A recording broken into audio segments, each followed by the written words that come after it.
Thank you so much for being a part of our study today.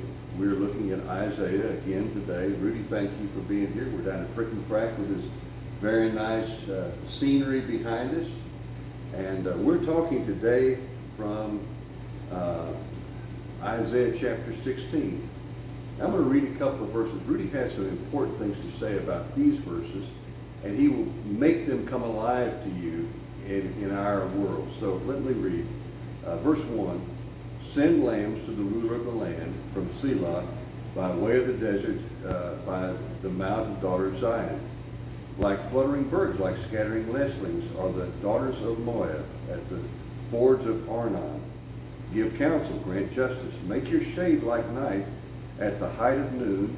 Hide the outcast, do not betray the fugitive. Let the outcast of Moab settle among you. Be a refuge to them from the destroyer. Now, truthfully, if you don't know some background here, these are just words. They just come across. But if you know the background, they're very important for us to look at. So, Rudy, why don't you talk to us about it? Well, when I was reading this this morning and yesterday, it struck me that God was trying to show us that we need to take care of our family. And ultimately, we're all cousins, everybody in the whole world.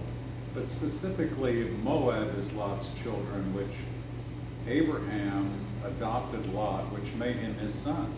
Right. And God's saying through Isaiah that I know about Moab's wrongdoings and good doings, but I punished them. But there are outcasts that Israel was supposed to take care of, the weak and the poor. And God was saying that you should bring them in and make a home for them.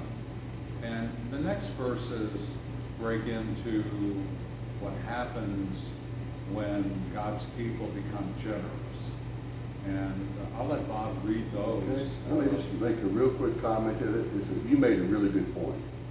And your point is that there's some people that we look at and we say, you're not worthy of my care or my concern because of your behavior. But God says, no, they're part of your family. And you are to, and we put this within reason, you are to, within reason, I would say for us, do what you can do to be of help to them. So let's read the next verses. When the oppressor is no more, destruction has ceased, and marauders have vanished from the land, then the throne shall be established in steadfast love in the tent of David, and on it shall sit faithfulness, in faithfulness, a ruler who seeks justice and who is swift to do what is right. Well, we think that when we're reading Isaiah, because it was 2,700 years ago and 700 years before Jesus is born into the world, we think that all of this has already happened. But this is talking about really after the millennium reign is over, when Jesus sets up a throne. So our care for our family isn't in the past. This actually is speaking partially about the future. And each one of the chapters, 16, 17, 18, 19, all have jewels that help us to see the future. It's not all about the future, but history does repeat itself.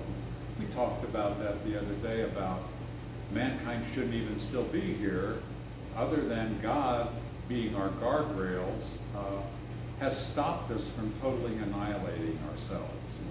Well, in Isaiah's day, that's true, because mankind continually is malevolent to one another. We want other people's stuff and we take it.